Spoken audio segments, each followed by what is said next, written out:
கர்த்தர் நல்லவர், அவருடைய கிருபை என்றும் உள்ளது. இந்த அருமையான ஓய்வு நாளிலே ஆண்டவருடைய ஆலயத்தை நாம் வந்து தேவனை ஆராதிப்பது நம்முடைய இதயத்திற்கு எவ்வளவு பெரிய ஒரு சந்தோஷத்தை கொண்டு வருகிறார்.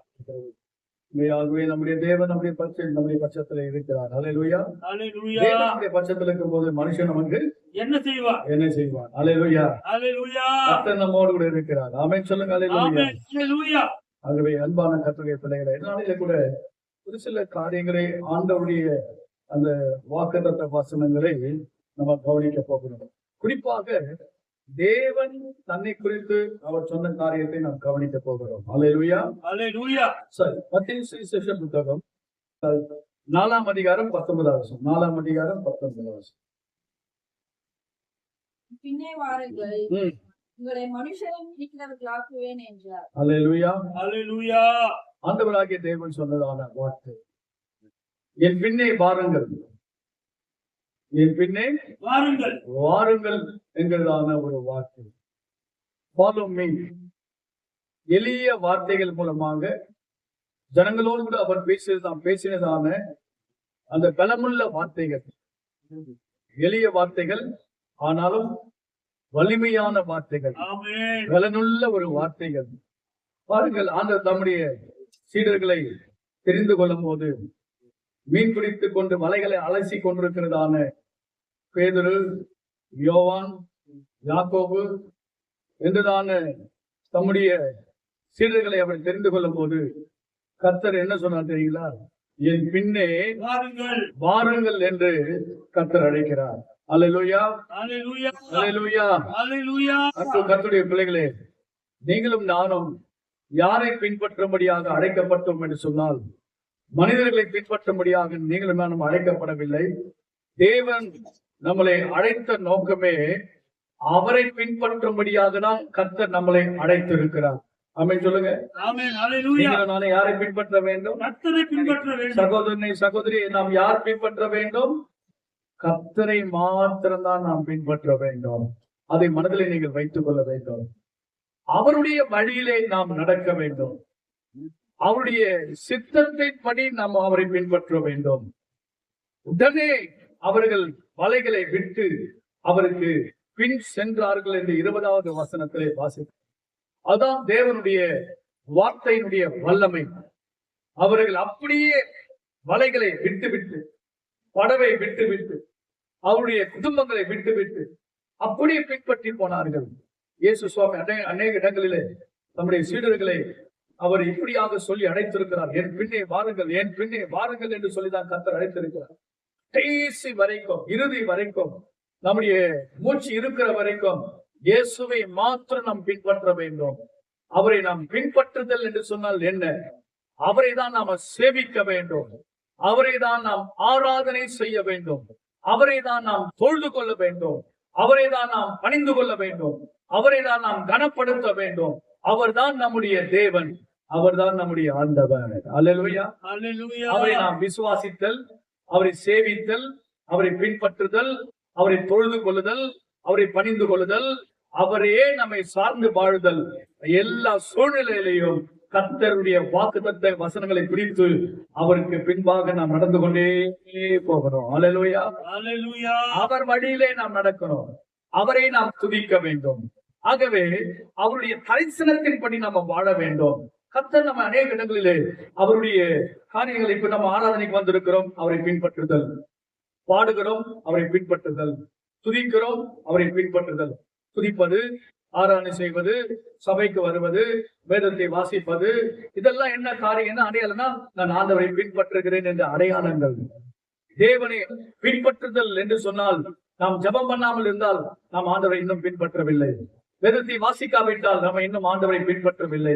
அவருடைய வார்த்தையின்படி நடக்காவிட்டால் இன்னும் நம் ஆண்டவரை பின்பற்றவில்லை. உலக கவலையோடு கூட நாம் இருந்தால் இன்னும் நாம் அவரை பின்பற்றவில்லை. எல்லாவற்றையும் நம்ம எப்போ விடுகிறோமோ அப்பொழுது ஆண்டவரை நாம் பின்பற்றுகிறோம். ஆமென் சொல்லுங்க. அல்லேலூயா. அல்லேலூயா. அல்லேலூயா. அல்லேலூயா. சாக்கு போக்கு சொல்லாமல் ஆண்டவர் நம்மளை அழைக்கும் போது அந்த அழைப்பின் சத்தத்தை கேட்டு நாம் அப்படியே அவரை பின்பற்றவில்லை. வேத வசனம் சொல்லு, தாமதம் செய்யவே இல்லை. தாமதிப்பது என்னைக்குமே ஆண்டவருக்கு பிடிக்காது. லேட் பண்றது ஆண்டவர் என்னால விரும்பவே மாட்டார். ஆகவே அவர் சொற்படி செய்ய பெருங்காற்றே என்று எழுதப்பட்டிருக்கிறது. உடனே ஆண்டவருக்கு நாம் கீழ்ப்படிய வேண்டும், உடனே அதை நிறைவேற்ற வேண்டும். அதனால ஆண்டவர் சமூகத்தை நாம் செய்ய வேண்டிய மிக பெரிதான ஒரு வார்த்தை. எதற்காக அழைத்தார், ஏன் அழைத்தார் எல்லாம் யோசிக்கவில்லை. சொல்லிட்டு வரேன் அப்படிலாம் அவங்க சொல்லல. பின்பற்றி வாருங்கள் என்று சொன்னால் உடனே அவர்கள் பின்பற்றி அவர்கள் பின்னாடி போனார்கள். அல்லேலூயா, அல்லேலூயா, அல்லேலூயா, அல்லேலூயா. ஆகவே எனக்கு அன்பான கர்த்தருடைய பிள்ளைகளே, யோவான் சுவிசேஷ புத்தகம் 1ஆம் அதிகாரம் 36வது வசனத்திலிருந்து சில வசனங்களை வாசிக்கலாம். சீக்கிரமா படிக்கணும். யோவான் 1ஆம் அதிகாரம் 36 படிங்க. இயேசு நடந்து போகிறதை அவன் கண்டு இதோ தேவ ஆட்டுக்குட்டி என்றான். அவன் அப்படி சொன்னதை அவ்விரண்டு சீஷரும் கேட்டு இயேசுவுக்கு பின் சென்றார்கள். இயேசுவுக்கு பின் சென்றார்கள். தேவனுடைய பிள்ளைகளே, இதோ தேவ ஆட்டுக்குட்டி என்று வாசிக்கிறோம். அதை நீங்க இன்னும் கொஞ்சம் மேல 29வது வசனத்தை நீங்க வாசிங்கன்னா, மறுநாளிலே யோவான் இயேசுவை தன்னிடத்தில் வர கண்டு இதோ உலகத்தின் பாவத்தை சுமந்து தீர்க்கிற தேவ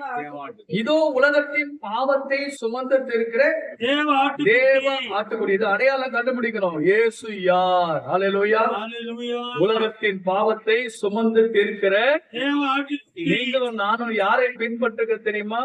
நம்முடைய பாவத்தை சுமந்து தீர்த்த இயேசுவை நாம் பின்பற்றுகிறோம். ஆமென், ஆமென், அல்லேலூயா, அல்லேலூயா. என்னுடைய வியாதிகளை சுமந்தவரை நான் பின்பற்றுகிறேன். என் அக்கிரமங்களை ஏற்றுக்கொண்டவரை நான் பின்பற்றுகிறவர். என்னை நேசித்தவரை நான் பின்பற்றுகிறேன். எனக்கு நான் யாரை பின்தொடர்கிறேன் என்பது எனக்கு தெரியும். உண்மையான தெய்வமாக ஆண்டவர், பூமிக்கும் சர்வ பூமிக்கும் ஆண்டவராய் இருக்கிற தேவனை நான் பின்பற்றுகிறேன். எனக்கு அன்பான கர்த்தருடைய பிள்ளைகளே, யோவான் 36ஆம் வசனம் யோவான் என்ன சொல்ல தெரியுமா? இயேசு நடந்து போகிறதை அவன் கண்டு இதோ தேவ ஆட்டுக்குட்டி, எனக்காக அடிக்கப்படுகிற ஆட்டுக்குட்டி ஆண்டவர். அல்லேலூயா, அல்லேலூயா. அமைதியில் உள்ளவர், சாந்தம் உள்ளவர், அன்பு உள்ளவர், என்னுடைய அக்கிரமங்களையும் பாவங்களையும் அத்தனையும் ஏற்றுக்கொண்டவர்.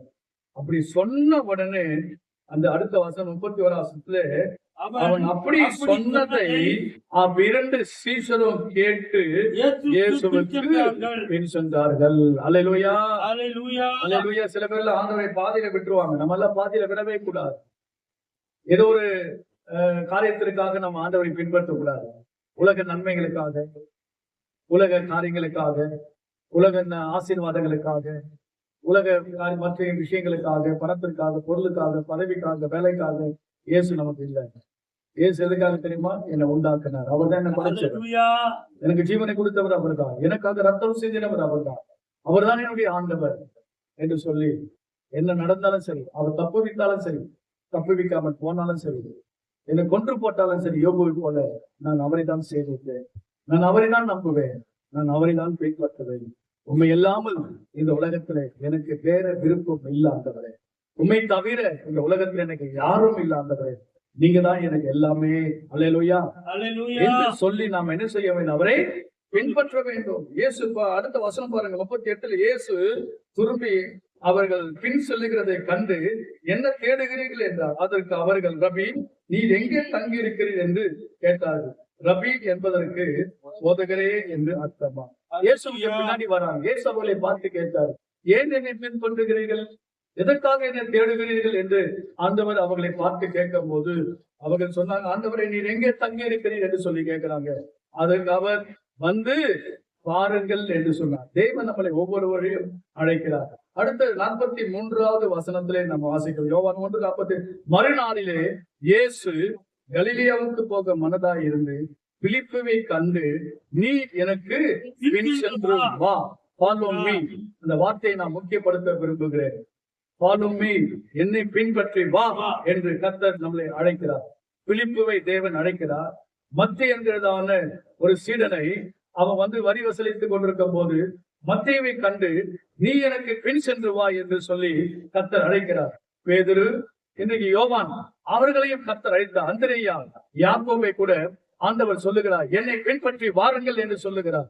அநேக இடங்களிலே கர்த்தர் தம்முடைய சீடர்களை பின்பற்றி வாருங்கள் என்று சொல்லுகிறதை நம்ம கவனிக்க முடியும். எனக்கு அன்பான கர்த்தருடைய பிள்ளைகளே, நம்முடைய கோல், நம்முடைய தரிசனம், நம்முடைய லக்கு என்னவென்று சொன்னால் இறுதி மூச்சு வரைக்கும் இயேசுவை பின்பற்றியே நம்ம செல்லணும். அல்லேலூயா. அல்லேலூயா. வேற ஒரு ஆசை நமக்கு இல்லை. இருக்கவே கூடாது. உலகத்துக்கு பின்னாடி ஓடக்கூடாது. தேவனுடைய உலக காரியங்களை ஆசை வைத்து ஓடக்கூடாது. இயேசுவை பின்பற்றின எல்லாமே நம்மை தேடி வரும். அல்லேலூயா. அல்லேலூயா. ஒன்று உங்களுக்கு சொல்லட்டுமா? கர்த்தர் முன்னே போறாரு. கர்த்தர் முன்னே போறாரு. ஆபிரகாமை ஆண்டவர் சொன்னாரு, அழைச்சாரு, நீ என் பின்னாடி வா, நான் உன்னை ஆசீர்வதிப்பேன்னு சொன்னாரு. கர்த்தர் முன்னே போறாரு. ஆபிரகாம் என்ன செய்யறாரு? பின்னாடி போறாரு. அல்லேலூயா. அல்லேலூயா. அந்த ரெண்டு பிள்ளைங்க வாங்க, ரெண்டு பிள்ளைங்க சீக்கிரம் வாங்க, சீக்கிரம் வாங்க, சீக்கிரம் வாங்க, சீக்கிரம் வாங்க, சீக்கிரம் வாங்க, உடனே வந்து பிரைஸ் சொல்லுவோம். கர்த்தர் நல்லவர், சீக்கிரம் வாங்க, சீக்கிரம் வாங்க. இப்படியே எனக்கு பிரைஸ் சொல்லுவோம், பிரைஸ் சொல்லுவோம், பிரைஸ் சொல்லுவோம், பிரைஸ் சொல்லுவோம். பாருங்க, நான் கர்த்தர். இவர் யாரு? எனக்கு பின்னாடி இருப்பா. இவர் ஆபிரகாம். எனக்கு நான் முன்னாடி போறேன், என் பின்னாடி வரணும். இது வந்து ஆசீர்வாதம். இது என்னது? ஆசீர்வாதம். இது ஆசீர்வாதம். நீ பின்னாடி வாப்பா. நீ பின்னாடி போடு. இப்ப நான் போயிட்டே இருக்கிறேன், கர்த்தர் போயிட்டே இருக்கிறார், ஆபிரகாம் பின்னாடி வராரு. அதுக்கு பின்னாடி என்ன வருது? ஆசீர்வாதம் வருது. நீ ஆண்டவரை பின்பற்றினா போது ஆசீர்வாதம் உன்னை தேடி வரும். ஆமென். கைகளை தட்டி எல்லாம் கர்த்தரை ஸ்தோத்திரம் பண்ணுங்க. ஹல்லேலூயா, ஹல்லேலூயா, ஹல்லேலூயா, ஹல்லேலூயா, ஹல்லேலூயா. நான் சொல்ற காரியம் என்னன்னா, நம்ம ஆண்டவரை பின்பற்றின அப்படியே நம்ம போயிட்டே இருந்தா போதும், ஆசீர்வாதம் உன்னை தேடி வரும், ப்ரமோஷன் உன்னை தேடி வரும், வேலை உனக்கு தேடி வரும், திருமண காரியங்கள் உனக்கு தேடி வரும், வசதிகள் உன்னை தேடி வரும், மேன்மைகள் உன்னை தேடி வரும், மற்ற எல்லாமே உனக்கு தேடி வரும். நீ தேடுறது யாருன்னா ஆண்டவர் தேடணும். கர்த்தரை பின்பற்றி போனா போதும், எல்லாமே உனக்கு நிச்சயமாகவே வரும். ஒரு முறை அப்படி ஒரு கொஸ்டின் வந்தது. இயேசு சாமியை பார்த்து பேதுரு கேட்டார், ஆண்டவரே, எல்லாவற்றையும் விட்டு நாங்கள் உண்மை பின்பற்றினமே, எங்களுக்கு என்ன கிடைக்கும் அப்படின்னு கேட்கிறார். எல்லாருக்கும் ஒரு ஆசை தானே. ஆசை எந்த மனுஷனை விட்டது? யாரை விடுற மாதிரி இல்ல ஆசை. ஆகவேதான் அந்த இடத்துல பேதுரு ஆண்டவரை பார்த்து ஒரு கேள்வி கேட்கிறார். எல்லாவற்றையும் விட்டு நாம உண்மை பின்பற்றினமே, எங்களுக்கு என்ன கிடைக்கும் அப்படின்னு கேட்கிறார். ஆண்டவர் சொன்னாரு, பேதுருவே, இம்மையிலையும் மறுமையிலையும் என் நாமத்தை நிமித்தம் எதெல்லாம் நீங்கள் விட்டீர்களோ அதை நான் உங்களுக்கு 100 ரத்தனையாக பலனை கொடுப்பேன் என்று கர்த்தர் சொல்லியிருக்கிறார். அல்லேலூயா. அல்லேலூயா. நாம உண்மை இல்லாதிருந்தோம், அவர் அடைத்தவர் உண்மை உள்ளவராக இருக்கிறார். அல்லேலூயா. அல்லேலூயா. அவர் எப்படிப்பட்டவராக இருக்கிறார்? உண்மை உள்ளவராக இருக்கிறார். அன்பான கர்த்தருடைய பிள்ளைகளே, இன்னொரு வசனத்தை கூட வாசித்து பாருங்க. லூக்கா சுவிசேஷ புத்தகம் 9ஆம் அதிகாரம். லூக்கா சுவிசேஷ புத்தகம் 9ஆம் அதிகாரம் 59, 60வது வசனத்தை வாசிங்க. ஏன் நம்மளை ஆண்டவர் பின்பற்றி வர சொன்னார்? லூக்கா 9:59. வேறு ஒருவனை அவர் நோக்கி, என்னை பின்பற்றி வா என்றார்.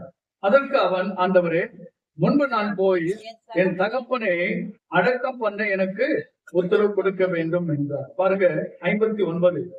அருமையான ஒரு வேத வசனம். தம்முடைய சீடர்களை ஆண்டவர் அழைத்துக் கொண்டே இருக்கிறார். லூக்கா 9:59 நான் உங்களுக்காக வாசிக்கிறேன். அவர் வேறு ஒருவனை நோக்கி, என்னை பின்பற்றி வா என்றார். அதற்கு அவன், ஆண்டவரே, முன்பு நான் போய் என் தகப்பனை அடக்கம் பண்ண எனக்கு உத்தரவு கொடுக்க வேண்டும் என்றார். அதற்கு இயேசு, மரித்தோர் தங்கள் மரித்தோரை அடக்கம் பண்ணட்டும், நீ போய் தேவனுடைய ராஜ்யத்தை குறித்து பிரசங்கி என்றார். பாருங்க, அந்த இடத்துல நிறைய காரியம் நடக்குது. ஒருத்தன் வரா, நான் பின்பற்றுவேன் சொல்றாரு. நரிகளுக்கு குழிகள் உண்டு, ஆகாயத்து பறவைகளுக்கு கூடுகள் உண்டு, மனுஷகுமாரனுக்கு தலை சாய்க்க இடம் இல்லை. அவன் அனுப்பிட்டார். நீ என்னை பின்பற்றி வராத, நீ போ அப்படின்ட்டார். விரும்பி வருகிறவனை அவர் அனுப்பிடுறாரு. யாரோ ஒருத்தர் சும்மா போயிட்டு இருக்கிற அவனை கூப்பிடுறாரு ஆண்டவர், நீ என்னை பின்பற்றி வா அப்படின்னு சொல்லி கூப்பிடுறாரு. இதுதாங்க சத்தியம். இதுதான் சத்தியம். சில வேளை நம்ம விரும்புகிறது நடக்காம போகலாம். நம்ம நினைக்கிற காரியங்கள் நமக்கு நினைக்காம போகலாம். ஆனால் ஆண்டவர் அப்படி கைப்பிடுகிற தேவன் அல்ல. வேற ஒருவனை நோக்கி கூப்பிடுறாரு, நீ என்னை பின்பற்றி வா என்று சொல்லி கூப்பிடுறாரு. பின்பற்றி வான்னு சொல்லி கூப்பிடும் போது அவர் என்ன சொல்றாருன்னா, அந்த சீடர், முன்பு நான் போய் என் தகப்பன் என்ன செய்யணும், அதுக்கு என்னன்னா அவர் செத்துட்டாருன்னு சொல்லி அல்ல. அவர் ரொம்ப வயசாயிடுச்சு, அவருடைய முதிர் வயது ஆயிட்டாரு. இப்போ நீங்க என்ன அழைக்கிறீங்க, எங்க அப்பாவை நான் அப்படியே விட்டுட்டு வந்துட்டா ஊர் ஜனங்க என்ன சொல்லுவாங்க, ஊர் மக்கள் என்ன பேசுவாங்க, குடும்பத்தில் உள்ளவங்க என்ன பேசுவாங்க, அவரை சாக வேண்டிய நேரம் வந்துருச்சு.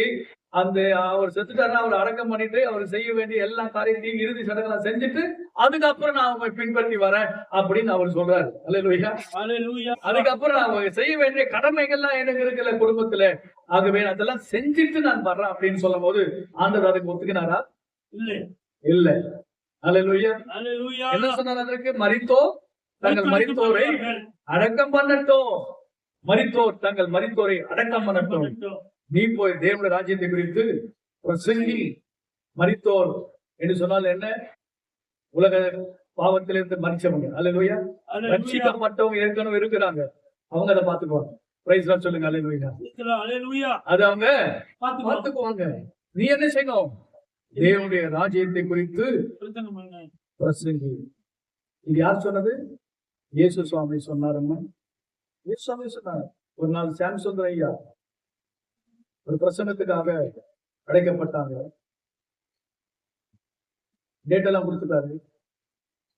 ஒரு 6 மாதத்துக்கு முன்னாடி டேட் பிக்ஸ் பண்ணிட்டாங்க.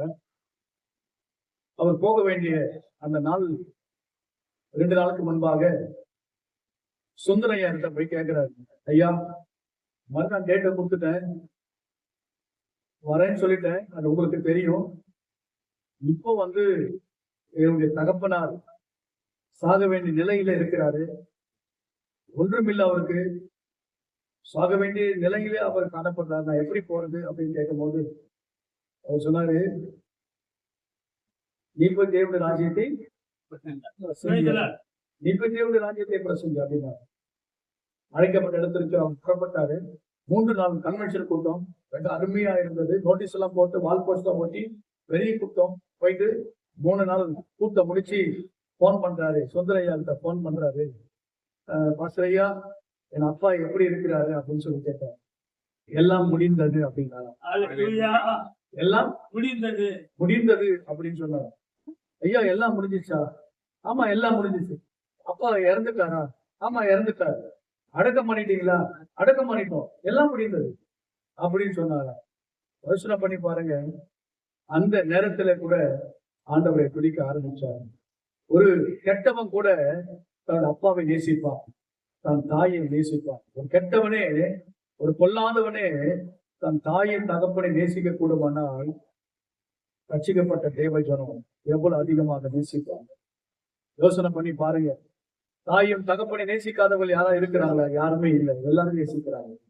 ஆனால் அதை விட நாம் ஆண்டவரை அதிகமாக நேசிக்க வேண்டும். இயேசுவை அதிகமாக நேசிக்க வேண்டும். நீ போய் தேவனுடைய ராஜ்யத்தை பிரசங்கி என்ற வார்த்தை உலக காரியத்திற்கோ உலக உறவுகளுக்கோ தாய்க்கோ தகப்பனுக்கோ மனைவிக்கும் புருஷனுக்கு அப்பாற்பட்டது தேவனுடைய அன்பு. அல்லேலூயா, அல்லேலூயா. ஒரு பிரசங்கம் பண்ணும்போது யாரோ காதல் என்ன சொல்றாங்க, பிரசங்கத்தை அப்படியே விட்டுட்டு ஓடிட்டார். பிரசங்கத்தை அப்படியே விட்டு ஓடிட்டார். என்னன்னு கேட்டா, தூரத்து சொந்தம் யாரோ இறந்துட்டான போயிட்டாரு. யாருங்க? தூரத்து சொந்தம், நெருங்கிய சொந்தம் இல்ல, ரத்த சம்பந்தப்பட்டவங்க இல்ல, தூரத்து சொந்தம் போயிட்டாரு. இதுதான் அழைக்கப்பட்டவங்களுக்கும் அழைக்கப்படாதவங்களுக்கும், ஒரிஜினல் விசுவாசிகளுக்கும் டூப்ளிகேட் விசுவாசிகளுக்கு இருக்கிறதான வித்தியாசம். அல்லேலூயா, அல்லேலூயா, அல்லேலூயா, அல்லேலூயா, அல்லேலூயா. சந்திரமா இருக்கிறாங்க. போன வாரம் பெங்களூர் ஒரு போன் வந்துச்சு. சொந்தக்கார தம்பி விபத்துல இறந்துட்டார். செய்தி பிரசங்கம் பண்ணிட்டு இருக்கிற செய்தி வந்துச்சு. டெத்து. அவங்க எழுந்து உடனே போல, எழுந்து போல 6 முடிச்சுட்டு செய்ய வேண்டிய வேலை எல்லாம் செஞ்சுட்டு வீட்டுக்கு வந்து எல்லா காரியம் செஞ்சுட்டு அதுக்கப்புறம் தான் அவங்க போனாங்க. அத்துடைய பிள்ளைகளே, அதனால அவங்களுக்கு அன்பு இல்லைன்னு சொல்ல முடியுமா? தம்பி மேல அன்பு இல்லைன்னு சொல்ல முடியுமா? தகப்பன் மேல அன்பு இல்லைன்னு சொல்ல முடியுமா? தாய் மேல அன்பு இல்லைன்னு சொல்ல முடியுமா? நான் சொல்லுகிறது என்னவென்று சொன்னால், அதை விட மேலான அன்பு இயேசு. இயேசுவிடத்தில் அன்பு கூறுகிறவர்கள் ஒரு நாளும் பார்த்துட்டு விட்டு போயிட்டே மாட்டாங்க. அல்லேலூயா, அல்லேலூயா. சுந்தர ஐயாவுடைய சாட்சி. மனைவி இறந்துட்டாங்க, பாயில சுத்திட்டார், மனைவி என்ன செஞ்சாரு? வாயில சுத்தி ஓரமா வச்சுட்டு வந்து ஆராதனை நடத்துறாரு. ஆராதனை நடத்திட்டு எல்லாம் முடிந்தது. முடிச்சிட்ட பிறகு மனைவி இறந்துட்டாங்க, பாக்குறதுலாம் வந்து பாத்துட்டு போங்க. மனைவி இறந்து இருக்கிறாங்க, பாக்குறதுலாம் வந்து நீங்க விருப்பம் உள்ளவங்க பாத்துட்டு போலாம். ஆராதனை முடிச்சிட்டு பிறகு அவங்க முன்னமே இறந்துட்டாங்க, ஆராதனை தொடங்குறதுக்கு முன்னாடி இறந்துட்டாங்க. வாயில சுத்தி வச்சுட்டு வந்துட்டாரு. இன்னைக்கு அப்படிப்பட்டதான அன்பு இருக்கா ஆண்டவர் மேல? விசுவாசம் இருக்கா? ஏமா சர்ச்சைக்கு வரல பாஸ்டர்? நேற்றுக்கு கோழி காணாம போச்சு பாஸ்டர், அதான் சர்ச்சைக்கு வரல. என்ன காணோம்? கோழி காணாம போச்சு, அதான் சர்ச்சைக்கு வரல. யோசனை பண்ணி பாருங்க. என்னமா சர்ச்சைக்கு வரல? கொஞ்சம் முட்டி வலி பாஸ்டர். அந்த காலத்துல இந்த பரிசுத்தவான்கள் குடும்பத்தை விட்டார்கள், தாய் தகப்பனை விட்டார்கள், உறவுகளை விட்டாங்க, இயேசுவை பிடிச்சிட்டாங்க. இன்னைக்கு இருக்கிற விசுவாசிங்க எல்லாத்தையும் பிடிச்சிட்டாங்க, இயேசு விட்டாங்க. ஆமென். அல்லேலூயா. ஆண்டவரை நாம் பின்பற்றும்படியாக அழைக்கப்பட்டவர்கள். அல்லேலூயா, அல்லேலூயா.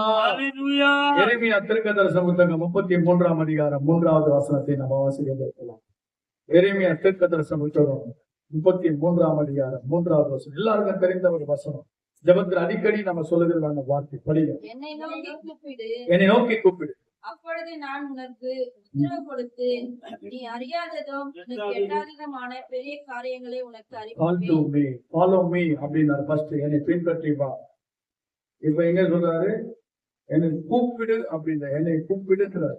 அல்லேலூயா, அல்லேலூயா. சில வேளை நமக்கு ரொம்ப நெருங்கினவங்க நம்ம வீட்டு பக்கத்துல அங்கேயும் எங்கேயாவது இருப்பாங்க. நம்ம புதுசா வந்திருப்போம், அல்லது அவங்க சொல்லுவாங்க, சார் ஏதாவது உங்களுக்கு பிரச்சனைன்னு சொன்னா உடனே என்ன கூப்பிடு, நான் வந்துடுறது. அல்லேலூயா, அல்லேலூயா.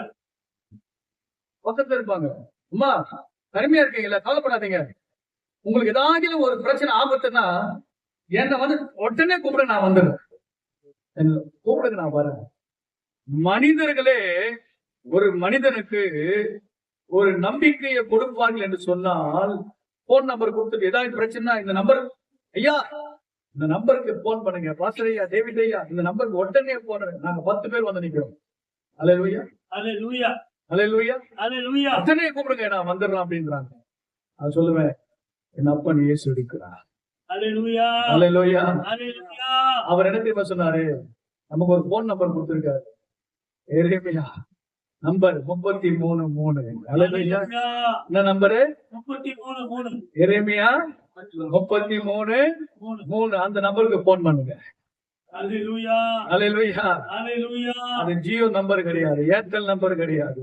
Praise the Lord. அல்லேலூயா, அது எரேமியா நம்பர். அல்லேலூயா. அல்லேலூயா. அது கம்பெனி என்ன கம்பெனி? எரேமியா கம்பெனி 33:3. பிஎஸ்என்எல் கிடையாது, வேலை டவர் கூட அது வராது. அல்லேலூயா. ஆனா எரேமியான்கிறதான ஒரு டவர் இருக்கு பாருங்க, 33:3. இமிடியேட்ல through connection. Hallelujah. Praise the Lord. கூப்பிட்டா போது அப்படியே ஆகும். அல்லேலூயா. என்னை நோக்கி கூப்பிடு என்று ஆண்டவர் சொன்னார். Call to me. என்னை நோக்கி கூப்பிடு, நான் வருவேன், உனக்கு உத்தரவு கொடுப்பேன். ஆபத்தில் அவனோடு இருந்து அவனை தப்புவித்து அவனை நான் கனப்படுத்துவேன் என்று கர்த்தர் சொல்லியிருக்கிறார். அல்லேலூயா. காலையில கூப்பிடுறோம். உங்களுக்கு ஒரு சத்தியம் உங்களுக்கு தெரிஞ்சது நினைக்கிறேன். லூக்கா சுவிசேஷ புத்தகம் 18ஆம் அதிகாரம் 7-8 வசனங்களை வேகமா படிக்க பார்க்கலாம். லூக்கா சுவிசேஷ புத்தகம் 18ஆம் அதிகாரம் 7-8 வசனங்களை வேகமா படிங்க. அந்தபடியே தேவன் தம்மை நோக்கி இரவும் பகலும் கூப்பிடுகிறவர்களாகிய தம்மால் தெரிந்து கொள்ளப்பட்டவர்கள் விஷயத்தில் நீடிய பொறுமை உள்ளவர்களாய் இருந்து அவர்களுக்கு நியாயம் செய்யாமல் இருப்பாரோ, சீக்கிரத்தில் அவர்களுக்கு நியாயம் செய்வார் என்று உங்களுக்கு சொல்லுகிறேன். ஆகிலும் மனுஷகுமாரன் வரும்போது பூமியிலே விசுவாசத்தை காண்பாங்களோ.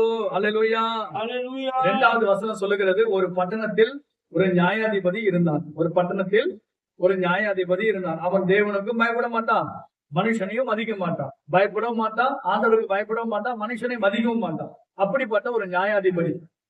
அந்த பட்டணத்துல ஒரு விதவை இருந்தார். அவள் அவரிடத்துல போய், எனக்கும் என் எதிராளிக்கும் இருக்கிற காரியத்தில் எனக்கு நியாயம் செய்ய வேண்டும் என்று விண்ணப்பம் பண்ணினார். ஒரு விதவை ஒரு நியாயத்துக்காக அந்த நியாயாதிபதியிடத்திலே போறா. ஐயா, எனக்கும் என் எதிராளிக்கும் ஒரு பிரச்சனை இருக்கு. அடிக்கடி அவன் என்னை தொந்தரவு செய்துட்டே இருக்கிறான். எனக்கு ரொம்ப பிரச்சனை இருக்குது. என்ன வாழணுமா சாவணமா எனக்கு தெரியல. அவ்வளவு பெரிய நெருக்கம், ஒரு கேஸ் இருக்கு. அந்த நியாயாதிபதி இடத்துல போய், ஐயா, இந்த கேஸ நீங்க தான் எனக்கு முன்ன நின்று முடிச்சு கொடுக்கணும் அப்படின்னு சொல்லி அந்த விதவை கேட்கிறார். 4வது வசனம் சொல்லுகிறது, வெகு நாள் வரைக்கும் அவனுக்கு மனதில்லாதிருந்தது. வெகு நாள் வரைக்கும் அவனுக்கு என்ன செய்யல? மனதில்ல. ஏன் மனதில்லைன்னா, அவன் தேவனுக்கு பயப்பட மாட்டான். 2வது, மனுஷனையும் மதிக்க மாட்டான். அல்லேலூயா. தேவனுக்கு பயமில்லை. தேவனை பற்றி ஒரு பயமும் கிடையாது. மனுஷனை குறித்ததான ஒரு மதிப்பும் எந்த மனுஷனையும் மதிக்க மாட்டான். அப்படி மனுஷனை மதிக்காத ஒருவன் விதவையை மாத்திரம் எப்படி மதிப்பான்னு நினைக்கிறீங்க? தேவனுக்கு பயப்படாத ஒரு மனுஷன் எப்படி ஒரு மனுஷனுக்கு பயப்படுவான்னு யோசனை பண்ணி பாருங்க. அப்படிப்பட்ட மனிதனிடத்துலதான் இந்த விதவை போய் தொந்தரவு செய்து கொண்டே இருக்கிறார். காலையில போறா, வீட்டுக்கு போறா. ஐயா, எனக்கும் என் எதிராளிக்கு இருக்கக்கூடிய வழக்கை கொஞ்சம் தீர்த்து தாங்கய்யான்னு கேட்கிறா. அவர் சொல்லிட்டாரு, இங்கெல்லாம் வரக்கூடாது, வெளியே போ அப்படின்னு சொல்லிட்டு கெட் அவுட் அப்படின்னு சொல்லிட்டாரு. மறுபடியும் மத்தியானம் போறா. மத்தியானத்து நேரத்துல அவர் சாப்பிட்டு கொண்டு இருக்கிறார். நேர கதவை தட்டி, ஐயா, எனக்கும் எதிராளிக்கு இருக்கக்கூடிய வழக்க கொஞ்சம் தீர்த்து கொடுங்க ஐயான்னு கேட்கிறார். சாப்பிடும் போது தொந்தரவு பண்றியா நீ அப்படின்னு சொல்லி கடிந்து கொண்டார். மறுபடியும் மாலை நேரத்துல ஒரு 4 மணிக்கு மேல அவர் வெளியே வரார். கேட்டு தந்துன்னு அவர் கேட்டு வாசப்படியில நின்று கொண்டிருக்கிற அந்த விதவை, ஐயா, எனக்கும் எதிராளிக்கு இருக்கக்கூடிய வழக்கை கொஞ்சம் தீர்த்து கொடுங்க ஐயா அப்படின்னு சொல்லி கேட்கிறாரு. நீ தொந்தரவு வழியில நின்று கொண்டிருக்கிற, சும்மா என்ன தொந்தரவு பண்ணிட்டே இருக்கிற, கழுத்தை பிடிச்ச அவனை வெளியே தள்ளு என்று சொல்லி அந்த ஆள் வெளியே போயிட்டாரு. மறுபடியும் வீட்டுக்கு வராரு. வீட்டுக்கு மாலை ஒரு நேரத்துல, இரவு நேரத்துல திருப்பி வரும்போது அந்த விதவை மறுபடியும் அங்கதான் நின்று கொண்டிருக்கிறார். ஐயா, எனக்கும் இந்த எதிராளிக்கு இருக்கக்கூடிய வழக்கை கொஞ்சம் தீர்த்து கொடுங்கய்யா என்று சொல்லி அவள் அடிக்கடி அந்த மனிதனை தொந்தரவு செய்து கொண்டே இருக்கிறார். இந்த விதவைக்கு தெரியும் அவன் ஒரு கடினமுள்ள ஒரு மனிதன் என்று. தேவனுக்கு பயப்படாத ஒரு மனுஷன் என்று இந்த விதவைக்கு தெரியும். மனிதனை மதிக்கவே மாட்டார் என்று அந்த விதவைக்கு தெரியும். அப்படி இருந்தும் ஒரு நாளைக்கு ஆபீஸுக்கு போறா, வீட்டுக்கு வரா, லஞ்ச் டைம் போறா, வாக்கிங் போது வெளியே வரா, எல்லா இடங்களிலும் அவரை பார்த்து என்ன செய்யறா? தொந்தரவு செய்து கொண்டே இருக்கிறார். இது நிமித்தம் நம்ம என்ன தெரிந்து கொள்கிறோம் என்று தெரியுமா? நம்முடைய ஜெபத்தை ஒரு முறை செய்துவிட்டு நம்ம விட்டுறக்கூடாது. பதில் கிடைக்கலையே விட்டுறாதீங்க. 2வது முறை ஜெபம் பண்றோம், பதில் கிடைக்கவில்லை. 3வது முறை ஜெபம் பண்றோம், பதில் கிடைக்கவில்லை. 4வது முறை ஜெபம் பண்றோம், பதில் கிடைக்கவில்லை. 5வது முறை ஜெபம் பண்றோம். ஒரே காரியத்தை குறித்து 1 முறை, 2 முறை, 4, 5, 6, 7 சொல்லி ஒரு குறிப்புக்காக பல நாட்களாக பல மணிக்கணக்கு நம்ம ஜெபம் பண்ணி கொண்டிருக்கிறோம். பதில் கிடைக்கவில்லை. அதனால விட்டுற முடியுமா? விடவே முடியாது. கிடைக்கிற வரைக்கும் ஜெபத்திலே போராடுகிறதான ஒரு உறுதியான ஒரு மனப்பான்மை நமக்குள்ள இருக்க வேண்டும். தேவனுடைய பிள்ளைகளே, ஜெபம் கேட்கப்படவில்லை என்று சொல்லி நீ விட்டுறாது. ஜெபித்துக் கொண்டே இரு, ஜெபம் பண்ணிக்கொண்டே இரு. அதற்காக தான் ஆண்டவர் சொன்னாரு, சோர்ந்து போகாமல் எப்பொழுதும் ஜெபம் பண்ண வேண்டும் என்று என்பதை குறித்துதான ஒரு உவமையை தேவன் சொன்னார். கர்த்தருடைய பிள்ளைகளே, ஜெபத்திலே நாம் ஒரு நாளும் சோர்ந்து போகவே கூடாது. சோர்ந்து போகாமல் நம்ம கேட்டுக்கொண்டே இருக்கணும். அவர் அலட்டிக் கொண்டே இருக்கணும். கர்த்தரிடத்துல நம்ம சோர்ந்து போய் இந்த ஜெபத்தை விட்டுலாம் சொல்லி விடவே கூடாது. கிடைக்கிற வரைக்கும் ஒரு போராட்டமான ஒரு ஜெபத்தை நாம் ஏறெடுக்க வேண்டும். எப்படி யாக்கோபு இரவெல்லாம் தேவ சமூகத்திலே போராடி ஜெபித்தார். ஆண்டவரே, என்னை ஆசீர்வதித்தால் ஒழிய நான் உம்மை போக விடேன், என்னை ஆசீர்வதியும் என் ஆசீர்வதியும் என்று சொல்லி ஆசீர்வாதத்திற்காக இரவெல்லாம் இயேசுவின் பாதத்திலே விழுந்து அவர் கதரை ஜெபித்தது போல நீங்களும் நானும் என்ன செய்ய வேண்டும்? போராடி கர்த்தருடைய சமூகத்திலே கிடைக்கிற வரைக்கும் போராட வேண்டும். அல்லேலூயா. ஆகவே பவுல் சொல்லுகிறார், நான் என்னுடைய தனி ஜெபங்களிலே போராடுகிறது போல நீங்களும் உங்கள் ஜெபங்களிலே போராட வேண்டும் என்று நான் உங்களை கேட்டுக் கொள்கிறேன். கர்த்தருடைய பிள்ளைகளே, நீங்கள் ஜெபத்தை விடாதீங்க.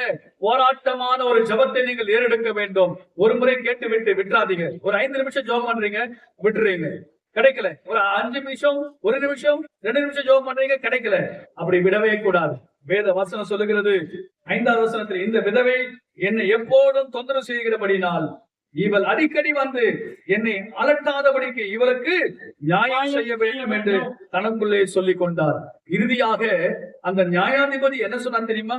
இந்த விதவை என்னை எப்பொழுதும் அலட்டாத தொந்தரவு செய்து கொண்டிருக்கிறான். அல்லேலூயா. ஹalleluya அவருக்கே இந்த விதவை கதையை முடிக்கணும். அல்லேலூயா. ஹalleluya ஒரு வழக்கை முடிச்சிருந்த ஒரு பிரச்சனை நம்ம தீர்த்து அடிக்கடி வந்து என்ன தொந்தரவு செய்ய. ஆபீஸ்ல வந்து நிக்கிறா, வீட்டுல வந்து நிக்கிறா, வெளியில வந்து நிக்கிறா, கிரவுண்டுக்கு வாக்கிங் போனா அங்க வந்து நிக்கிறா, சாப்பிடுற இடத்துல வந்து தொந்தரவு செய்கிறா, அடிக்கடி தொந்தரவு. இது தேவனுக்கு பயப்படாத ஒரு மனுஷனிடத்திலே ஒரு நியாயம் வரும் என்று சொன்னால், மனுஷனை மதிக்காத ஒரு மனுஷனிடத்திலிருந்து இந்த விதவைக்கு ஒரு நியாயம் வரும் என்று சொன்னால், தேவனுக்கு பயப்படாத ஒரு மனுஷனிடத்திலிருந்து பட்சிக்கிறவனிடத்திலிருந்து ஒரு பட்சணை வரும் என்று சொன்னால், நம்முடைய தேவன் எவ்வளவு பெரிய தேவன். ஹalleluya இரக்கமுள்ள தேவன். அல்லேலூயா. ஹalleluya தயவுள்ள தேவன். அல்லேலூயா. ஹalleluya அவர் நியாயம் செய்யாமல் இருப்பாரோ? நம்முடைய ஜெபத்தை அவர் கேட்காமல் இருப்பாரோ? வசனம் சொல்லுகிறது, அந்தபடியே தேவன் தம்மை நோக்கி இரவும் பகலும் கூப்பிடுகிறவர்களுடைய தம்மால் தெரிந்து கொள்ளப்பட்ட விஷயத்தில் நீடிய பொறுமை உள்ளவளாய் இருந்து அவளுக்கு நியாயம் செய்ய. சில வேளை நம்ம ஜெபத்திற்கு உடனே பதில் வரும், சில ஜெபங்களுக்கு உடனே பதில் வராது. அதற்காக என்ன செய்யணும்? சீக்கிரமா அதை விட்டுலாமா? விடக்கூடாது. 6வது வசனத்தில் ஆண்டவர் அது என்ன சொல்லி முடிக்கிறார் பாருங்க. பின்னும் கர்த்தரை நோக்கி அநீதி உள்ள அந்த நியாயாதிபதி சொன்னதை சிந்தித்து பாருங்கள். அநீதி உள்ள நியாயாதிபதியத்துல நீதி கிடைக்கும் என்று சொன்னால், நம்முடைய தேவன் எப்படிப்பட்டவர்? நீதி உள்ள நியாயாதிபதி என்று வேதத்திலே வாசிக்கிறோம். சீக்கிரத்தில் அவளுக்கு நியாயம் செய்வான் என்று கர்த்தர் சொல்லியிருக்கிறார். இதை கேட்டுக்கொண்டிருக்கிற அன்பு கர்த்தருடைய பிள்ளைகளே, ஆண்டவரிடத்திலே ஜெபம் பண்ணதை விடாதீங்க, விண்ணப்பம் பண்ணதை விடாதீங்க, ஸ்தோத்திரம் செய்யறதை விடாதீங்க, துதி செய்யறதை விடாதீங்க, உபவாசம் இருக்கிறதை விடாதீங்க. ஆண்டை நோக்கி கிடைக்கிற வரைக்கும் போராடி கொண்டே இருங்க, கேட்டுக்கொண்டே இருங்க, தட்டுங்கள், தட்டிக்கொண்டே இருங்கள், தேடுங்கள், தேடிக்கொண்டே இருங்கள், கேளுங்கள், கேட்டுக்கொண்டே இருங்கள், கிடைக்கிற வரைக்கும் விடாதீங்க. அல்லேலூயா. ஹalleluya அல்லேலூயா. ஹalleluya நம்முடைய தேவன் ஜெபத்தை கேட்கிற தேவன். அல்லேலூயா. அல்லேலூயா. அல்லேலூயா. அடுத்ததாக இன்னொரு வசனத்தை படிப்போம். யோவான் சுவிசேஷ புத்தகம் 15ஆம் அதிகாரம். யோவான் சுவிசேஷ புத்தகம் 15ஆம் அதிகாரம் வசனம் 4. என்னில் நிலைத்திருங்கள், என்னில் நிலைத்திருங்கள், நானும் உங்களில் நிலைத்திருப்பேன். நானும் உங்களில் நிலைத்திருப்பேன். கொடியானது திராட்சை செடி நிலைத்திராவிட்டால், திராட்சை செடியில் நிலைத்திராவிட்டால் அது தானாய் கனி கொடுக்க மாட்டாதது போல, நீங்களும் என்னில் நிலைத்திராவிட்டால் கனி கொடுக்க மாட்டீர்கள். நானும் திராட்சை செடி, நீங்கள் கொடிகள். ஒருவன் என்னிலும் நான் அவனிலும் நிலைத்திருந்தால் அவன் மிகுந்த கனிகளை கொடுப்பான். என்னை அல்லாமல் உங்களால் ஒன்றும் செய்யக்கூடாது. ஆண்டவர் முதல் என்ன சொன்னாரு? ஃபாலோ மீன்னு சொன்னாரு. 2வது என்ன சொன்னாரு? கம் டு மீன்னாரு. 3வது என்ன சொன்னாரு? Abide in me. என்னில் நிலைத்திருங்கள். என்னில் நிலை. சிம்பிள் வேர்ட், ஆனா பவர்ஃபுல் வேர்ட். அது எளிமையான வார்த்தை, அதுவும் வலிமையான வார்த்தைகள். ஆமென் சொல்லுங்க. அல்லேலூயா. ஆண்டவர் சொன்னார், அந்த ஒரு சொற்றொடரை மாத்திரம் உங்களுக்கு சொல்லுகிறேன், என்னை பின்பற்றி வா. இது ஒரு வார்த்தை. கர்த்தருடைய பிள்ளைகளே, என்னை நோக்கி ஒப்பிடு. சின்ன ஒரு வார்த்தை, மறந்துடக்கூடாது. 3வதாக என்னில் நிலைத்திரு. என்னில் நிலைத்திரு என்ற இந்த எளிமையான வார்த்தைகளை நாம் உற்று கவனிக்க வேண்டும். ஆண்டவர் நமக்கு சொல்லுகிற அந்த எளிய வார்த்தைகளை நாம் உற்று கவனிக்க வேண்டும். ஃபாலோ மீ, என்னை பின்பற்றி வா என்று கர்த்தர் சொல்லுகிறார். ஆகவே நாம் எல்லாவற்றையும் வைத்து ஆண்டவருக்கு பின் செல்லக்கூடியவர்களாய் காணப்பட வேண்டும். என்னை நோக்கி கூப்பிடு என்று ஆண்டவர் சொல்லியிருக்கிறார். எந்த பிரச்சனைகள் வந்தாலும், எப்பேற்பட்ட தொல்லைகள், கஷ்டங்கள் நமக்கு வந்தாலும், தேவனை கூப்பிடுகிறதை ஒரு நாள் நாம் நிறுத்தவே கூடாது. 3வதாக என்னில் நிலைத்திருங்கள் என்று கர்த்தர் சொல்லியிருக்கிறார்.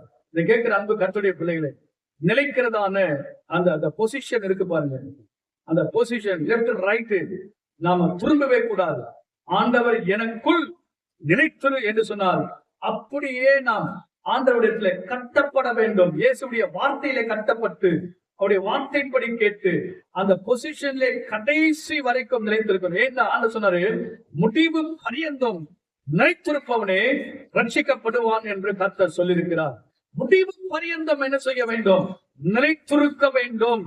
ஆண்டவர் சமூகத்தை பாதியிலே விடவே கூடாது, பாதியிலே போயிடவே கூடாது. நிறைய சீடர்கள் வந்து பாதியிலே போயிட்டாங்க, நிறைய விசுவாசிகள் பாதியிலே போயிட்டாங்க. அதனால என்ன, பின்வாங்கி போனவர்கள் மேல ஆண்டவருடைய ஆத்மா ஒரு நாளும் பிரியமாய் இருக்கவே இருக்காது. அவருடைய வாழ்க்கையிலே எல்லா ஆசீர்வாதங்களை விட்டுவிடக்கூடியவர்களாய் இருக்கிறாங்க. இம்மைக்காக மாத்திரம் நாம் தேவன் மேல் நம்பிக்கை உடையவர்களாய் இருக்கவே கூடாது. கர்த்தர் சொன்னாரு, உங்க வாழ்வு கனிகள் நிறைந்த ஒரு வாழ்க்கையாக இருக்க வேண்டும் என்று சொன்னால், ஆசீர்வாதமான வாழ்க்கை உள்ளவர்களாய் நீங்கள் இருக்க வேண்டும் சொன்னால், நீங்கள் யாருக்குள்ளே நிலைத்திருக்க வேண்டும்? என்னில் நிலைத்திருங்கள். ஏசப்பாவுக்குள்ளே நிலைத்திருக்க வேண்டும். அல்லேலூயா, அல்லேலூயா, அல்லேலூயா, அல்லேலூயா. என்னில் நிலைத்திருங்கள், நானும் உங்களில் என்ன செய்வேன்? நிலைத்திருப்பேன் என்று கர்த்தர் சொல்றார். இதனால என்ன நடக்கும் அப்படின்னா, நீங்கள் என்னில் நிலைத்திராவிட்டால் கனி கொடுக்க மாட்டீர்கள் என்று கர்த்தர் சொன்னார். கனிகள் கொடுக்கவே முடியாது. அன்பு இருக்காது. கர்த்தரிடத்திலே ஒரு மனுஷன் அவருக்குள் இல்லை என்று சொன்னால் எந்த நற்கிரிகளும் காணவே முடியாது. பரலோக ராஜ்யத்தில் பிரவேசிக்கவே முடியாது. இயேசுவை போல வாழவே முடியாது. ஒருவேளை இந்த உலகத்திலே நாம் கைவிடப்பட்டவர்களாய் காணப்படுவோம். பரலோகத்திலே நமக்கு இடமில்லை. ஆண்டவர் சொன்னாரு, நானே திராட்சை செடி, நீங்கள் கொடிகள். நான் திராட்சை செடி, நீங்கள் கொடிகள். ஒருவன் என்னிலும் நான் அவனிலும் நிலைத்து, நான் அவன், அவன் நான், நான் அவன், அவன் நான் பின்னி பிணைக்கப்படுகிறதான ஒரு காரியத்தை குறித்து கர்த்தர் சொல்லுகிறார். கர்த்தருடைய பிள்ளைகளே, நகமும் சதையுமாக எப்படி ஒரு காரியம் இணைக்கப்பட்டிருக்கிறதோ, அதுதாங்க ஒரு யூனிட்டி அல்லது ஒரு ஃபெல்லோஷிப். கர்த்தருடைய பிள்ளைகளே, அந்த ஐக்கியத்திலே, அந்த ஒரு மனத்திலே ஆண்டவருடைய எப்படி பிதாவாகிய தேவன், கர்த்தராகிய இயேசு கிறிஸ்து, பரிசுத்த ஆவியானவர், இவர்கள் இருவர் மூன்றுவரும் ஒன்றாய் இருக்கிறது போல நாமும் என்ன செய்ய வேண்டும்? அவரோடு கூட ஒன்றாக இருக்க வேண்டும். அல்லேலூயா, அல்லேலூயா. பாருங்க, ஒருவன் என்னில், ஒருவன் என்னில் நிலைத்திராவிட்டால் வெளியே எரிவுண்டு கொடிய போல அவன் எரிவுண்டு உலர்ந்து போவான். அப்படிப்பட்டவைகளை சேர்த்து அக்கினிலே போடு. கடைசி என்ன? எரி நரகம். அக்கினிதான். ஆண்டவர் விட்டு போறவங்களுக்கு கதி என்ன? இயேசுவை மறுதலிக்கிறவருடைய கதி என்ன? அக்கினிதான். மறுதலித்து போனவர்கள், பின்வாங்கி போனவர்கள், அவிசுவாசிகள், உலக பயத்திலே வாழ்கிறவர்கள், இவங்க எல்லாரும் போங்க. பொய்யர் அனைவரும் இரண்டாம் நரகமாகி அக்கினி கடலிலே தள்ளப்படுவார்கள். அவருடைய முடிவு அக்கினி, முடிவு அக்கினி. ஆனா ஆண்டவர் சொல்லி இருக்கிறார் அருமையான ஒரு வார்த்தை, 7ஆம் வசனம், நீங்கள் என்னிலும் என் வார்த்தைகள் உங்களிலும் நிலைத்திருந்தால் நீங்கள் கேட்டுக்கொள்கிற எதுவோ அது உங்களுக்கு செய்யப்படும். நம்ம ஆண்டவருக்குள்ளே இருந்தா என்ன கேட்டாலும் கற்றுக் கொடுப்பார். கொடுப்பாரா? கொடுக்க மாட்டார். கொடுப்பாரா? கொடுக்க மாட்டாராமா? நிச்சயமாகவே கர்த்தர் நமக்கு கொடுக்க வல்லவராக இருக்கிறார். அடுத்த வருஷம், நீங்கள் மிகுந்த கனிகளை கொடுப்பதினால் என் பிதா மகிமைப்படுவார், எனக்கு சீஷர்களாக இருக்கிறீர்கள். ப்ரமோஷன் பாருங்க. நீங்க விசுவாசிகள் இல்ல, சீடர்கள். அல்லேலூயா. ஒரு காலத்துல அவிசுவாசி, அதுக்கப்புறம் விசுவாசி, அதுக்கப்புறம் என்ன? அது சீஷர்களாய் மாறும். ஒரு சாதாரண ஒரு புழு தான், சாதாரண ஒரு புழு பட்டர்ஃபிளை மாறுது. அல்லேலூயா, மறுரூபம் ஆகுது. நீங்களும் நானும் ப்ரமோஷன் ஆகிட்டே இருப்போம். ஆண்டவர் உங்களை நிலைத்திருக்க நிலைத்திருக்க நிலைத்திருக்க நிலைத்திருக்க நீங்க இப்படியே இருக்க மாட்டீங்க. இன்னும் மறுரூபம் அடைந்து இன்னும் உங்களுடைய வாழ்க்கை பெரிய பெரிய மாற்றங்கள் வரும். அல்லேலூயா, அல்லேலூயா. பாருங்க, 1 பிதா என்னில் அன்பா இருக்கிறது போல நானும் உங்களில் அன்பா இருக்கிறேன். என்னுடைய அன்பிலே நிலைத்திருங்கள். என்னில் நிலைத்திருங்கள் என்று சொன்னால் என்ன? அவருடைய அன்பிலே நிலைத்திருப்பது. அல்லேலூயா, அல்லேலூயா. சொல்லுவாங்க, கிறிஸ்துவன் சொல்றாங்க ஐயா, ஆனா அன்பே இல்லை. அல்லேலூயா, அல்லேலூயா. கிறிஸ்துவுடைய சாரம் இருக்குல்ல, சாரம். உப்பு சாரமற்று போனார். உப்பு சாரமற்று போனால் எதனாலே சாரமாக்கப்படும்? அது குப்பையில. உப்பில்லாத பாண்டம் எங்க கொட்டப்படும்? குப்பையில. உப்பில்லாத பாண்டம் எங்க கொட்டப்படும்? குப்பையில தான் கொட்டப்படும். எதுக்கும் உதவாது. அன்பு இல்லைன்னு சொன்னா நான் ஒன்றும் இல்லைன்னு பவுல் சொல்றாரு. அன்பு எனக்கு இராவிட்டால் நான் ஒன்றும் இல்லை, நான் குப்பன்றார். அல்லேலூயா, அல்லேலூயா. ஆகவே எனக்கு அன்பான கர்த்தருடைய பிள்ளைகளா, 10ஆம் வசனம், நான் என் பிதாவின் கற்பனைகளை கைக்கொண்டு அவருடைய அன்பிலே நிலைத்திருக்கிறது போல, நிலைத்திருக்கிறது. என்னில் நிலைத்திருங்கள் என்று சொன்னால் என்ன? அன்பிலே நிலைத்திருக்கிறது. நீங்களும் என் கற்பனைகளை கை கொண்டிருந்தால் என்னுடைய அன்பிலே நிலைத்திருப்பீர்கள். பாருங்க, அடுத்த ஒரு வசனம், என்னுடைய சந்தோஷம் உங்களில் நிலைத்திருக்கும்படி உங்கள் சந்தோஷம் நிறைவாய் இருக்கும்படிக்கு இவைகளை உங்களுக்கு சொன்னேன். நான் உங்களில் அன்பாய் இருக்கிறது போல நீங்களும் ஒருவரில் ஒருவர் அன்பாய் இருக்க வேண்டும் என்பதே என்னுடைய கற்பனை. சண்டை போடுறியாமா? பிரச்சனை ஏற்படுத்துறியா, வாக்குவாதம் செய்றீங்களா, அப்ப அவங்க பைபிள் படிக்கலன்னு அர்த்தம். அல்லேலூயா. அல்லேலூயா. இன்னும் பைபிள் தெரியல, இன்னும் சத்தியம் தெரியல. பகை, கசப்பு, வைராக்கியம், முறுமுறுப்பு, ஆவியானவர் துக்கப்படுவார். கேட்கிற அன்பு கர்த்தருடைய பிள்ளைகளே, அன்பிலே நிலைத்திருங்கள் என்று ஆண்டவர் சொன்னாரே. வேதத்தை வாசிக்கிறது மாத்திரம் அல்ல, அவைகளை கை கொள்ள வேண்டும். என் கற்பனையாய் இருக்கிறது, உன்னிடத்தில் நீ அன்பு கூறுவது போல பிறனிடத்திலையும் அன்பு கூறுங்கள். பரனை நேசி, பிறனையும் நேசி. பரன், பிறன். அல்லேலூயா. அல்லேலூயா. பரனையும் நேசி, பிறனையும் நேசி. முதலாவது பரன், இரண்டாவது பிறன். அல்லேலூயா. அல்லேலூயா. அன்பான கர்த்தருடைய பிள்ளைகளே, இப்படி நாம் ஆண்டவரை நேசிக்கும் போதுதான் ஆண்டவருக்கு நாம் உண்மை உள்ள சீடர்களாக நாம் இருக்கிறோம். இந்த உலகம் சொல்லும், என்ன தெரியுமா சொல்லும், நான் ஒரு சீஷன், நான் ஒரு விசுவாசி, நீங்க போய் சொல்லாதீங்க. அவங்க சொல்லுவாங்க, இவங்க சீடர்கள், இவங்க உண்மையான விசுவாசி. நல்ல பேரை வாங்க வேண்டும் பிள்ளைங்களே. அல்லேலூயா. என்ன பேர் வாங்கணும்? நல்ல பேர் வாங்கு. கெட்ட பேர் வாங்கிறது ஒரு நிமிஷம். அல்லேலூயா. கண்ணதாசன் சொன்னாரு, கலைஞர்கிட்ட வந்து சொன்னாரா, கலைஞரே அமெரிக்காவுக்கு பாட்டு பாட கூப்பிட்டுருக்குறாங்க, போயிட்டு வரேன், வரும்போது நான் உங்களுக்கு என்ன வாங்கிட்டு வரணும்னு கேட்டாரு கலைஞர். கண்ணதாசன். கலைஞர் சொன்னாலாம், நல்ல பேர் வாங்கிட்டு வாங்கினாராம். அல்லேலூயா. அல்லேலூயா. என்ன சொன்னாரு? நல்ல பேர். கண்ணதாசனை பார்த்து என்ன சொன்னாரு? அமெரிக்காவுக்கு போற தலைவரே, உங்களுக்கு என்ன வாங்கிட்டு வரட்டும் அப்படின்னு கேட்கிறாரு. கலைஞர் சொன்னாரு, நல்ல பேரு வாங்கிட்டு வாப்பா. அல்லேலூயா. அல்லேலூயா. ஊருக்கு போறியா, நல்ல பேரு வாங்கிட்டு வா. படிக்க போறியா, நல்ல பேரு வாங்கிட்டு வா. சர்ச்சைக்கு போறியா, நல்ல பேரு வாங்கிட்டு வா. ஜெபம் பண்ண போறியா, நல்ல பேரு வாங்கிட்டு வா. வேலைக்கு போறியா, நல்ல பேரு வாங்கிட்டு வா. அல்லேலூயா. அல்லேலூயா. என்ன பேரு? நல்ல பேர். நல்ல பேர். பைபிள் படிச்சாதான் நல்ல பேர் வாங்க முடியும். அல்லேலூயா. அல்லேலூயா. கர்த்தர் நல்லவர். பிரைஸ் லார்ட் சொல்லுங்க. அல்லேலூயா. அல்லேலூயா. இருக்கீங்களா எல்லாரும்? அல்லேலூயா. மத்தேயு சுவிசேஷ புத்தகம் 11ஆம் அதிகாரம் 28வது வசனம். வருத்தப்பட்டு காலம் வருவதில்லை. எல்லோரும் எனக்கு வாருங்கள், நான் உங்களுக்கு வெளிப்பாடுகளை தருகிறேன். அல்லேலூயா. அல்லேலூயா. Come to me. அல்லேலூயா. அல்லேலூயா. வாருங்கள், என்னிடத்தில் வாருங்கள். Come to me. எளிய வார்த்தை. Follow me ன்னாரு. Call to me ன்னாரு. Abiding me ன்னு சொன்னாரு. Come to me ன்றாரு. அல்லேலூயா. அல்லேலூயா. என்கிட்ட வா அப்படின்றாரு. என்கிட்ட வா. யாரும் நம்மளை பார்த்து சொல்ல முடியும், என்கிட்ட வாங்க. கண்ணீர் விடுறாங்க. கண்ணீர் விடுகிறவர்களை பார்த்து ஆண்டு சொன்னாரு, கண்ணீர் விடுறியா, என்கிட்ட வா. ஐயா பாரமா இருக்குது, பாரமா, என்கிட்ட வா. வியாதியா இருக்கிறேன், வியாதி இருக்கா, என்கிட்ட வா. நிம்மதி இல்லையா, என்கிட்ட வா. பிரச்சனை இருந்து விடுதலை வேணுமா, என்கிட்ட வா. பிசாசு அலைக்கலைக்குதா, என்கிட்ட வா. வாழ முடியலையா, நாம வாழ வைக்கிறேன், என்கிட்ட வா. கர்த்தர் சொல்றாரு, என்கிட்ட வா. தாகமா இருக்கிறியா, என்கிட்ட வா. என்னிடத்தில் வாருங்கள். இளைப்பாறுதல் இல்லையா, நிம்மதி இல்லையா, என்கிட்ட வா. யாருங்க நம்மளை பார்த்து இப்படி சொல்ல முடியும்? என்னிடத்தில் வாருங்கள். ஆமென். ஆமென். வருத்தப்பட்டு பாரம் சுமக்கிறவர்களே, நீங்கள் எல்லோரும் என்னிடத்தில் வாருங்கள், நான் உங்களுக்கு இளைப்பாறுதல் தருவேன் என்று கர்த்தர் சொல்லுகிறார். இதை கேட்கிற அன்பு கர்த்தருடைய பிள்ளைகளே, நம்ம அழைக்கிற ஒரு தேவன் இருக்கிறார்.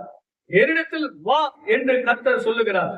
பாரம் சுமக்கிறவர்கள், வியாதி உள்ளவர்கள், கட்டப்பட்டவர்கள், பிசாசு பிடித்தவர்கள், பலவிதமான வியாதியில் அகப்பட்டவர்கள் மாலை நேரத்திலே இயேசுவை தேடி வந்தார்கள். எத்தனை பேர் இயேசுவை தேடி வந்தார்களோ அத்தனை பேருக்கும் ஆண்டவர் பொறுமையாக இருந்து எல்லார் மேலும் தன்னுடைய கைகளை வைத்து ஜெபித்து அவளுக்கு விடுதலையும் சுகத்தையும் கொடுத்து சந்தோஷமா வீட்டுக்கு தேவன் அனுப்பினார். இதை கேட்கிற அன்பு கர்த்தருடைய பிள்ளைகளே, என்ன எப்பேற்பட்ட பாரங்கள் பிரச்சனைகள் இருந்தாலும் இயேசுவிடத்திலே நாம் வரும்போது இயேசு அப்பா எல்லாவற்றையும் செய்ய வல்லவராய் இருக்கிறார். அல்லேலூயா. அல்லேலூயா. அல்லேலூயா. கர்த்தர் நல்லவர். அடுத்ததாக யோவான் சுவிசேஷ புத்தகம் 14ஆம் அதிகாரத்தை திருப்பிக் கொள்வோம். முதல் வசனம். யோவான் சுவிசேஷ புத்தகம் 14ஆம் அதிகாரம் முதல் வசனத்தை வாசிப்போம். உங்கள் இருதயம் உங்கள் இருதயம் கலங்காதிருப்பதாக தேவனிடத்தில் விசுவாசமாய் இருங்கள், என்னிடத்திலும் விசுவாசமாய் இருங்கள். பாத்தீங்களா? என்னிடத்திலே எப்படி இருக்கிறோம்? விசுவாசமாய் இருங்கள். 11வது வசனத்தை வாசிங்க. நான் பிதாவிலும் பிதா என்னிலும் இருக்கிறதை நம்புங்கள். அப்படி இல்லாவிட்டாலும் என் கிரிகள் நிமித்தம் என்னை நம்புங்கள். பிலீவ் மீ அப்படின்ற என்னை நம்பு மகளே, என் மகனே, என்னை நம்பு, என்னை விசுவாசி அப்படின்னு ஆண்டவர் தம்முடைய ஜனங்களை பார்த்து சொல்றாரு. என்னிடத்தில் விசுவாசமாக இருங்கள், என்னிடத்தில் நம்பிக்கையாக இருங்கள் என்று கர்த்தர் சொல்லுகிறார். கர்த்தருடைய பிள்ளைகளே, கலக்கங்கள், பிரச்சனைகள், வருத்தங்கள், உபத்திரவங்கள், போராட்டங்கள், பாடுகள் இருக்கிறது. இதெல்லாம் எப்படி ஜெயிப்பது? ஆண்டவரிடத்துல நாம விசுவாசம் வைத்தால் தானே ஜெயிக்க முடியும். நம்பிக்கையுடைய சிலைகளை அரணக்கு திரும்புங்கள், இரட்டிப்பான நன்மையை தருவேன், இன்றைக்கே தருவேன் என்று கர்த்தர் சொல்லுகிறார். ஆசீர்வாதம் வேண்டுமா? ஆண்டவரிடத்திலே நம்பிக்கையா இரு. வாழ்க்கையில பெரிய மாற்றங்கள் வேண்டுமா? ஜெயம் வேண்டுமா? நிம்மதி வேண்டுமா? ஏசப்பாவின் மேலே நம்பிக்கை உடையவரா வா, நம்பிக்கையோடு வா, விசுவாசத்தோடு வா. கர்த்தர் இன்றைக்கு என்னை நம்புங்கள் என்று கர்த்தர் சொல்லுகிறார். அவரை நம்பின ஒருவரும் கைவிட்டப்பட்ட சரித்திரமே கிடையாது. அவரை நம்பின யாவரையும் ஆண்டவர் அணைத்துக் கொள்ளுவார். அவரை நம்புகிறவர்கள் மேலே ஒரு நாளும் குற்றம் சுமரவே சுமராது. தம்மை நம்புகிறவர்களை கர்த்தர் அறிந்திருக்கிறார் என்று வேதம் சொல்லுகிறது. அல்லேலூயா. என்ன செய்யணும்? என்னை நம்புங்கள் என்று கர்த்தர் சொல்லுகிறார். கேட்கிற அன்பு கர்த்தருடைய பிள்ளைகளே, ஒரு வசனத்தை நான் சொல்லி நான் உங்களுக்காக ஜெபிக்க விரும்புகிறேன். யோவான் 4ஆம் அதிகாரம் 50வது வசனத்திலே அருமையான ஒரு வார்த்தை எழுதப்பட்டிருக்கிறது. வாசித்து பாருங்கள். 4ஆம் அதிகாரம் 50வது வசனம். இயேசு அவனை நோக்கி, நீ போகலாம், உன் குமாரன் கிடைத்திருக்கிறான் என்றார். அந்த மனுஷன் இயேசு சொன்ன வார்த்தையை நம்பி போனான். இயேசுவின் வார்த்தையின் மேலே நம்பிக்கை வைங்க, இயேசு கிறிஸ்து மேலே விசுவாசம் வைங்க. அந்த மனுஷன் இயேசு சொன்ன வார்த்தையை நம்பி புறப்பட்டு போனார். இந்த உலகத்திலே நாம் நம்ப வேண்டிய ஒரு நபர் உண்டு, அவர்தான் இயேசு. எப்பேற்பட்ட பிரச்சனையானாலும், மரணமானாலும், ஜீவனானாலும், நஷ்டமானாலும், லாபமானாலும், எதுவாயிருந்தாலும் சரி, இயேசுவின் மேலே நீ நம்பிக்கை வைத்தால் ஒரு நாள் நீ வெட்கப்பட்டு போவதே இல்லை. கர்த்தர் உன்னை அவமானப்படுத்த விடவே மாட்டார். என் ஜனங்கள் ஒருபோது வெட்கப்பட்டு போவதில்லை என்று கர்த்தர் சொல்லியிருக்கிறார். கேட்கிற அன்பு கர்த்தருடைய பிள்ளைகளே, உன் கண்ணீரை துடைக்க, உன் பிரச்சனைகளை தீர்க்க இயேசு கிறிஸ்து சொல்லுகிற வார்த்தை மேல் நம்பிக்கை வை. அவரிடத்தில் நீ விசுவாசி வைத்தால் தேவனுடைய மகிமை நீ காண்பாய். அல்லேலூயா, அல்லேலூயா. இடத்தில் விசுவாசமா இருக்கிறவன் மரித்தாலும் பிழைப்பான் என்று கர்த்தர் சொல்லியிருக்கிறார். நீ விசுவாசித்தால் தேவனுடைய மகிமையை காண்பாய் என்று எழுதப்பட்டிருக்கிறது. இதை கேட்கிற அன்பு கர்த்தருடைய பிள்ளைகளே, ஆண்டவர் மேல் என்ன செய்ய நம்பிக்கையாய். அல்லேலூயா, அல்லேலூயா. அடுத்த வசனத்தை வாசிங்க. ஏசாயா தீர்க்க தரிசன புத்தகம் 45ஆம் அதிகாரத்தை நாம் திருப்பிக் கொள்வோம். ஏசாயா தீர்க்க தரிசன புத்தகம் 45ஆம் அதிகாரம் 22வது வசனம். பூமியின் எல்லை எங்கும் உள்ளவர்களே, பூமியின் எல்லை எங்கும் உள்ளவர்களே, என்னை நோக்கி பாருங்கள், என்னை நோக்கி பாருங்கள், அப்பொழுது ரட்சிக்கப்படுவீர்கள். அப்பொழுது ரட்சிக்கப்படுவீர்கள். Seek me அப்படின்னு ஆண்டவர் சொல்றார். என்னை நோக்கி பார் அப்படின்னு கர்த்தர் சொல்றார். பூமியின் எல்லை எங்கும் உள்ளவர்களே, என்னை நோக்கி பாருங்கள் என்று கர்த்தர் சொல்லுகிறார். அவரை நோக்கி நம்ம பார்க்க வேண்டும். இயேசுவை நோக்கி பாருங்கள், இயேசுவினுடைய முகத்தை நோக்கி பாருங்கள். ஆகாயத்து பட்சிகளை கவனித்து பாருங்கள். எல்லா பட்சிகளும் இயேசுவினுடைய கரத்தை தான் நோக்கி இருக்கிறது. நாமும் இயேசுவின் கரத்தை நோக்க வேண்டும். வேலைக்காரருடைய கண்கள் எஜமாட்டிகள் கண்களை நோக்கி இருக்குமா போலவும், அவருடைய கைகளை நோக்கி இருக்குமா போலவும், எங்கள் தேவனாகிய கர்த்தர் எங்களுக்கு இரக்கம் செய்ய வரைக்கும் நாங்கள் அவரையே நோக்கி கொண்டிருக்கிறோம். ஆமென், ஆமென். யாரை நோக்கி பார்க்கிறோம்? ஆண்டவர் சொன்னாரு, என்னை நோக்கி பாருங்க. அவர் நோக்கி பார்த்தாதான் ஏதாவது கிடைக்கும். அல்லேலூயா. ரட்சிப்பு கிடைக்கும், நன்மைகள் கிடைக்கும், ஆசீர்வாதங்கள் கிடைக்கும். என்னை நோக்கி பாருங்கள் என்று கர்த்தர் சொல்லியிருக்கிறார். நீங்க யாரையும் பார்க்காதீங்க, யாரையும் பார்க்காதீங்க. யார பாருங்க? இயேசுவை நோக்கி பாருங்க. சங்கீதம் 34:5 படிங்க. சங்கீதம் 34ஆம் அதிகாரம் 5வது வசனத்தை படிங்க பாப்போம் சீக்கிரம். அவர்கள் அவரை நோக்கி பார்த்து, அவர்கள் அவரை நோக்கி பார்த்து பிரகாசம் அடைந்தார்கள். அவர்கள் முகங்கள் வெட்கப்படவில்லை. அவர்கள் முகங்கள் வெட்கப்படவில்லை. அவரை நோக்கி பார்த்தா நீங்க வெட்கப்படுவீங்களா? வெட்கப்படுத்த விடுவாரா? இயேசுவை நோக்கி பார்க்கும் போது ஒரு நாளும் நீங்க வெட்கப்பட்டு போவதே இல்லை. ஹalleluya. ஹalleluya. என் ஜனம் ஒருபோதும் வெட்கப்பட்டு போவதே இல்லை. நீங்க என்ன செய்யணும்? கர்த்தரை நோக்கி பார்க்க வேண்டும். ஹalleluya. இந்த ரெண்டு காரியங்களை நான் சொல்லி முடிச்சிடுறேன். சங்கீதம் 2:8 படிங்க. சங்கீதம் 2ஆம் அதிகாரம் 8வது வசனம். என்னை கேளும் அப்பொழுது ஜாதிகளே உமக்கு சுதந்திரம். ask me அப்படின்னு ஆண்டவர் சொன்னார். ஹalleluya. ஹalleluya. என்னை கேளும். ரெண்டு ஆண்டவர் சொன்ன சின்ன சின்ன அந்த வார்த்தைகள் மேல நம்ம வந்து கவனமாய் கேட்டு அதுக்குரிய நன்மைகளை நம்ம பெற்று என்னை கேளு. உனக்கு என்ன வேணும்? கேளுங்கள் கொடுக்கப்படும். கேட்கிறவன் எவனும் பெற்றுக்கொள்கிறான். கேளுங்க. உங்களுக்கு என்ன வேணும்? ஆசீர்வாதம் வேணுமா? எனக்கு ஆசீர்வாதம் கிடைக்கும். சுகம் வேண்டுமா? சுகத்தை கிடைக்கும். வீடு வேண்டுமா? வீடு. வசதி வேணுமா? அந்த தருவார். வேலை வேணுமா? வேலையை தருவார். உனக்கு பொருள் வேணுமா? பணம் வேணுமா? அந்த கேள்வி என்ன கேட்டாலும், என் நாமத்தில் எதை கேட்டாலும், என் நாமத்தினால் நீ எதை கேட்டாலும் நான் அதை உனக்கு தருவேன், செய்வேன் என்று கர்த்தர் சொல்கிறார். ஆமென். ஹalleluya. ஆண்டவரை நோக்கி நாம கேட்கும் போது கேளுங்கள் கொடுக்கப்படும் என்று கர்த்தர் சொன்னாரே. ஜனம் வேண்டுமா? உனக்கு என்ன வேண்டுமானாலும் என்னிடத்தில் கேள், நான் அதை உனக்கு தருவேன் என்று கர்த்தர் சொல்றார். ஆமோஸ் தீர்க்கதரிசன புத்தகத்தை திருப்பி சொல்லுங்க. ஆமோஸ் தீர்க்கதரிசன புத்தகம் 5ஆம் அதிகாரம் 4வது வசனம். எடுத்து சீக்கிரம் படிச்சிருங்க. புளித்த மாவுள்ள ஸ்தோத்திர இல்ல பலியோடே. ஆமோஸ் 5ஆம் அதிகாரம் கர்த்தர் இஸ்ரவேல் வம்சத்தாருக்கு சொல்லுகிறது என்னவென்றால், 4வது வசனம். என்னை தேடுங்கள், என்னை தேடுங்கள், அப்பொழுது பிழைப்பீர்கள். அப்பொழுது பிழைப்பீர்கள் என்று seek me அப்படின்னு ஆண்டவர் சொல்றார். என்னை தேடு, அப்போது பிழைப்பீர்கள் என்று கர்த்தர் சொல்லுகிறார். ஹalleluya. சில வேளையில வந்து டாக்டர்கள் கூட நம்ம கைவிட்டுவாங்க. இல்ல இந்த கேஸ் வந்து போயிடுச்சு, நாங்க வந்து ஒண்ணும் பண்ண முடியாது, கடவுள் தான் ஏதாவது அற்புதம் செய்யணும் அப்படின்னு சொல்லிடுவாங்க. எல்லாரும் கைவிட்டுருவாங்க. டாக்டர் கைவிடுவாங்க, அதிகாரிகள் கைவிட்டுருவாங்க, பெரிய பெரிய மனிதர்கள் நம்மளை கைவிடுவாங்க. ஆனா ஆண்டவர் என்ன செய்ய மாட்டாரு? கைவிடவே மாட்டார். அவர் என்ன சொன்னா தெரியுமா? உனக்கு பிழைப்பு வேண்டுமா? உனக்கு ஜீவன் வேண்டுமா? என்னை தேடு, என்னை தேடி வா, நான் உனக்கு எல்லாவற்றையும் செய்வேன். முதலாவது தேவனுடைய ராஜ்யத்தை நீதியும் தேடுங்கள், பிறகு இவையெல்லாம் உங்களுக்கு கூட கர்த்தர் எல்லாவற்றையும் கூட கொடுப்பாரு. ஹalleluya.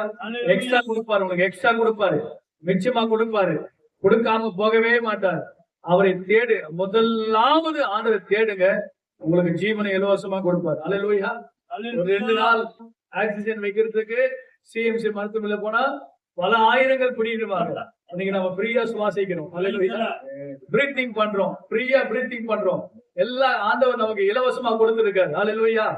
நீங்க ஹாஸ்பிடல் போனா எல்லாத்துக்கும் பில் போட்டு ஒரு சார்ஜ் வாங்கிடுவாங்க. ஹalleluya. ஆனா ஆண்டவர் நமக்கு எல்லாம் இலவசமா கொடுத்திருக்காரு.